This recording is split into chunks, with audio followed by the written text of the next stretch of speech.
Iran ने peace deal पर sign करने से पहले 3 शर्तें रखी हैं। ट्रंप अगर तीनों शर्तें मान लेते हैं तभी ईरान डील पर साइन करेगा। इन शर्तों में लेबनान का मुद्दा भी है, जहां इजरायल ने बमबारी रोकने से साफ इनकार कर दिया है। नेतन्याहू ने डील पर साइन होने से पहले ट्रंप से मुलाकात का वक्त मांगा है। ईरान के अंदर भी डील को लेकर हंगामा बढ़ रहा है। इस्लामिक रिजीम में शामिल कट्टरपंथी गुट इस डील का विरोध कर रहे हैं। उदारवादी गुट पर दबाव बनाने के लिए सड़कों पर नारेबाजी करवाई जा रही है। क्या ईरान डील को लेकर दो फाड़ हो जाएगा? पूरी डिटेल इस रिपोर्ट में। 19 जून को डील होगी या बम चलेंगे?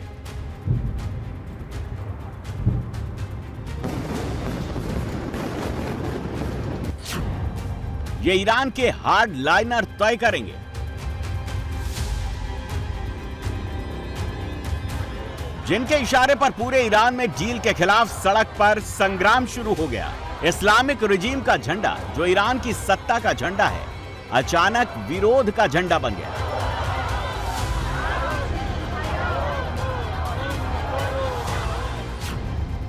ईरान के हार्ड लाइन के इशारे पर इस्लामिक सत्ता के दो चेहरे हैं। पहला विदेश मंत्री अब्बास अरागची और दूसरे वार्ताकार टीम के लीडर मोहम्मद कालिबाफ। ईरानी शासन में शामिल कट्टरपंथियों के धड़े ने अब्बास अरागची और संसद के स्पीकर कालिबाफ, जो वार्ताकार टीम के हेड हैं, उनके खिलाफ हजारों समर्थकों को सड़क पर उतार दिया है। तेहरान में 2 दिन से हार्ड लाइनर का धड़ा अब्बास अरागची के खिलाफ नारेबाजी कर रहा है।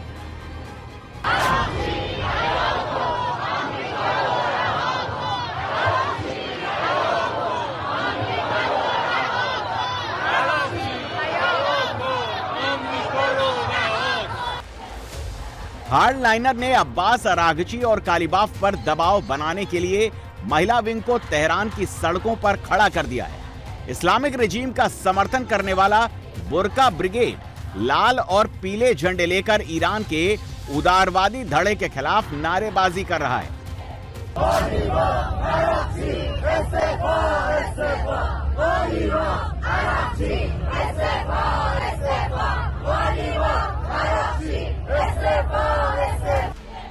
मुस्तबा खोमेनी के गृह जिले मशहद में प्रदर्शन तो कुछ अलग ही अंदाज में हो रहा है। प्रदर्शनकारी कफन पहनकर नारेबाजी कर रहे हैं। सुप्रीम लीडर मुस्तबा खोमेनी का जन्म 8 सितंबर 1969 को इसी शहर में हुआ था। उनके पिता अली खोमेनी का जन्म भी मशहद में ही हुआ था। मशहद ईरान का प्रमुख धार्मिक शहर है। ईरान में यही माना जाता है कि मशहद में जो होता है उसे ईरान की धार्मिक सत्ता का समर्थन हासिल होता है। अमेरिका से डील पर साइन करने की तारीख जैसे जैसे करीब आ रही है, यहां अरागची मुर्दाबाद के नारों का शोर और तेज होता जा रहा है।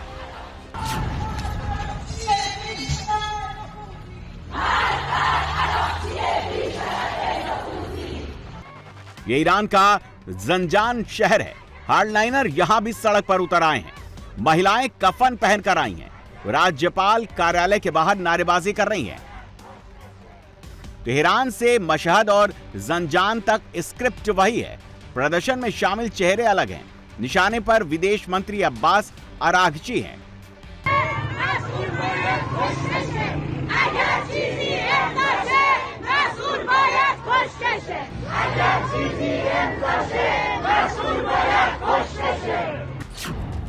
ईरान के हार्ड लाइनर को किसका समर्थन हासिल है? हार्ड लाइनर क्यों उदारवादी को फांसी देना चाहते हैं? ईरान के हार्ड लाइनर या कहें कट्टरपंथी धड़े के 5 बड़े चेहरे हैं। मुस्तबा खोमेनी सुप्रीम लीडर बनने में उदारवादी धड़े ने इनका विरोध किया था। ये अपने पिता अली खोमेनी से ज्यादा कट्टरपंथी हैं और अमेरिका के खिलाफ युद्ध जारी रखना चाहते हैं। 28 फरवरी के बाद नहीं दिखे हैं, ना ही कोई ऑडियो मैसेज जारी किया है। IRGC इनके संदेश जारी करती है। सईद जलीली को ईरान के हार्ड लाइनर गुट का नेता माना जाता है। अली खोमेनी की हत्या के बाद इन्होंने सुरक्षा परिषद की कमान संभाली। जलीली को मुस्तबा का राइट हैंड माना जाता है।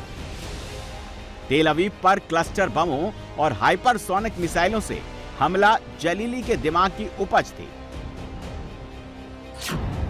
IRGC के commander Ahmad Vahidi hard liner group के साथ हैं। वो मुश्तबा की तरह खुलकर अमेरिका और इजराइल को धमकी देते हैं।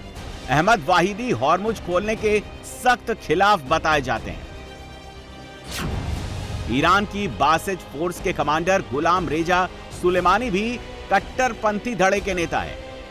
अब सवाल उठता है कि ईरान में इस्लामिक रिजीम के समर्थक कट्टरपंथी क्यों अब्बास अरागची और कालीबाफ से नाराज हैं? सैंक्शन में ढील देने, हॉर्मुज को खोलने और परमाणु कार्यक्रम में ट्रंप की शर्तें मान लेने से हार्डलाइनर गुस्से में हैं। उदारवादी धड़े को ईरान के राष्ट्रपति मसूद पेजेश्कियान का सपोर्ट हासिल है, जो खुलकर हार्डलाइनर के खिलाफ बोल रहे हैं।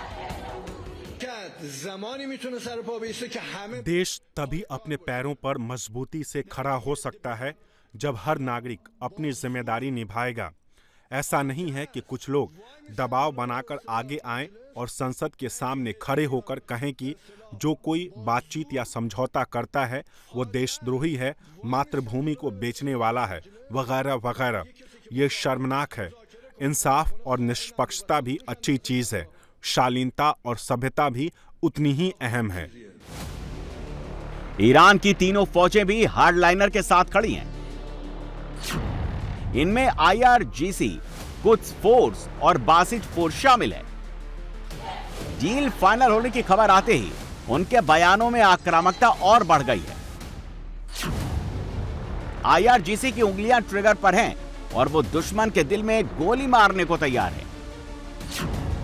IRGC के टॉप कमांडर भी यही लाइन ले रहे हैं। उनकी उंगलियां भी ट्रिगर पर हैं, दुश्मन को हरा कर ही भेजेंगे। खत्म अल अनबिया हेडक्वार्टर से भी यही मैसेज ईरानी जनता को दिया जा रहा है। जब तक दुश्मन घुटने नहीं टेक देता, हार नहीं मान लेता, वो युद्ध लड़ते रहेंगे। ईरान की नेशनल सिक्योरिटी काउंसिल भी युद्ध की भाषा ही बोल रही है। लेबनान रेड लाइंस है, इजराइल ने फिर इसे क्रॉस किया है। ईरान इसका बदला जरूर लेगा। अब सबसे बड़ा सवाल यह, क्या ट्रंप ईरान के कट्टरपंथी और उदारवादी धड़े को तोड़ पाएंगे? क्या मुस्तफा और पेजेश्कियान गुट में दरार डालकर कोई बड़ा गेम कर देंगे? क्या रिजीम चेंज का पहला काम इसी गुटबाजी से शुरू हो जाएगा? ईरान में डील का सबसे तगड़ा विरोध IRGC की तरफ से हो रहा है। हॉर्मुज के युद्ध में जो बढ़त उसे मिली है, डील के बाद वो खत्म होने का डर है। एक बार हॉर्मुज खुलने के बाद ट्रंप कब पलटी मार देंगे, कोई कह नहीं सकता। 2018 में परमाणु समझौते को ट्रंप ने ही रद्दी की टोकरी में फेंक दिया था। ईरान के हार्डलाइनर गुट आरोप लगा रहे हैं ट्रंप डील को अपनी राजनीति चमकाने और बर्थडे पार्टी में प्रोपेगेंडा इवेंट की तरह इस्तेमाल कर रहे हैं। हार्डलाइनर आरोप लगा रहे हैं उदारवादियों ने ईरान के सुप्रीम लीडर की तय की गई रेड लाइंस पार कर दी है। पूर्व सुप्रीम लीडर अली खामेनी ने जो परमाणु नीति बनाई थी, इस डील में उसे सीमित किया जा रहा है। ईरान की सहयोगी रेजिस्टेंस फोर्स को डील कमजोर कर देगी, ऐसे आरोप हार्डलाइनर लगा रहे हैं। हार्डलाइनर ये भी कह रहे हैं कि डील मूल विवादों का समाधान नहीं है, ये सिर्फ अस्थायी युद्ध विराम है। ट्रंप इस डील को कभी भी तोड़ सकते हैं, दोबारा बमबारी शुरू कर सकते हैं। ट्रंप खुद कह रहे हैं कि अगर 19 जून को डील साइन नहीं हुई तो बमबारी फिर शुरू हो जाएगी। अब सवाल उठता है, क्या डील ईरान के लिए डिजास्टर है जैसा हार्डलाइनर बता रहे हैं, या फिर ट्रंप के लिए? मिडिल ईस्ट में अमेरिका के सबसे करीबी देश इजराइल ने तो इस डील को मानने से ही इनकार कर दिया है। अमेरिका $24 बिलियन ईरान को देगा। MOU से पहले $12 बिलियन देना है। अगर ईरान डील तोड़ देता है तो $12 बिलियन फिर से ईरान के खाते में आ जाएंगे। अमेरिका को बदले में न एटम मिलेगा, न बैलिस्टिक मिसाइलों में लिमिट लागू होगी। ईरान को इंटरनेशनल मार्केट में तेल बेचने की छूट मिल जाएगी, जो युद्ध से पहले नहीं थी। ईरान को पुनर्निर्माण के लिए $300 बिलियन का फंड अलग से मिलेगा। अगर ईरान परमाणु बम बनाने की जिद छोड़ भी देता है तो उसे कोई स्ट्रेटेजिक नुकसान नहीं होगा। ट्रंप कहते हैं कि ईरान के पास अगर परमाणु बम हुआ तो वो दुनिया को ब्लैकमेल करेगा। ट्रंप यहां बहुत बड़ी भूल कर रहे हैं। हॉर्मुज ही ईरान के लिए परमाणु बम जैसा है। जब जब ईरान इसे बंद करेगा, दुनिया परेशान होगी। ईरान हॉर्मुज को बंद करने का डर दिखाकर बार बार ब्लैकमेल कर सकता है। ईरान अगर डील के मुताबिक टोल नहीं लेता तो सुविधा शुल्क के नाम पर $1 प्रति बैरल चार्ज लेता है, तो वो साल भर में 7.6 लाख करोड़ की कमाई कर लेगा। Does Iran need a nuclear weapon if they can control the strait? If they have that, is that a conventional nuclear weapon for them that they can impose economic distress on not just the Middle East and that local region, but the globe? And they've seen this, and they got that test during 2024 with the Houthis, when the Houthis were used for that, and I think the Houthis demonstrated to them that they can do that. They can manipulate the market, they can force global trade to go, and they can have economic impact. I think the Gulf has to understand that, okay, we need to deal with Iran. Trump जब प्रतिबंध से कमजोर Iran को नहीं हरा पाए, sanction से परेशान सुप्रीम लीडर मुस्तफा को नहीं झुका पाए, डील के बाद जब मुस्तफा के पास अकूत दौलत आ जाएगी, तो फिर ट्रंप कैसे ईरान को झुका पाएंगे? मुस्तफा के करीबी IRGC कमांडर अहमद वाहिदी ने उदारवादियों को सिंपल कैलकुलेशन बता दिया है। अमेरिका से अपने फ्रीज फंड छुड़ाओ, अमेरिका से नेशन बिल्डिंग का फंड लो, ईरान को और ताकतवर बनाओ, मिसाइल प्रोग्राम और ड्रोन वॉरफेयर को और मजबूत बढ़ाओ, फिर आगे बढ़ जाओ। अब सवाल यह है, ट्रंप डील करके युद्ध से निकल जाएंगे तो क्या मिडिल ईस्ट में शांति आ जाएगी? ये इजराइल तय करेगा कि मिडिल ईस्ट में शांति आएगी या बम बरसते रहेंगे। ट्रंप एक लूजर है, इजराइल को लड़ाई में अकेले छोड़ दिया है। इजरायली मीडिया आरोप लगा रहा है कतर ने भारी रकम देकर विटकॉफ और कुशनर को खरीदा। उनके दबाव में इजराइल के हितों को ट्रंप ने गिरवी रख दिया। इजरायली मीडिया यह भी कह रहा है कि खाड़ी के डरपोक मुस्लिम देश अब ईरान की मिलिट्री ताकत से डरकर उसे अरबों डॉलर की पेशगी दे रहे हैं। इजराइल में नेतन्याहू के समर्थक और विरोधी दोनों इस डील से नाराज हैं। इजराइल अब अकेले ही युद्ध लड़ेगा, लेबनान से न हटेगा, न ही हमले बंद करेगा। 6 महीने बाद नेतन्याहू की विदाई हो जाएगी। बेनेट सत्ता में आएंगे, तब ईरान को इजराइल उसकी सही जगह दिखाएगा।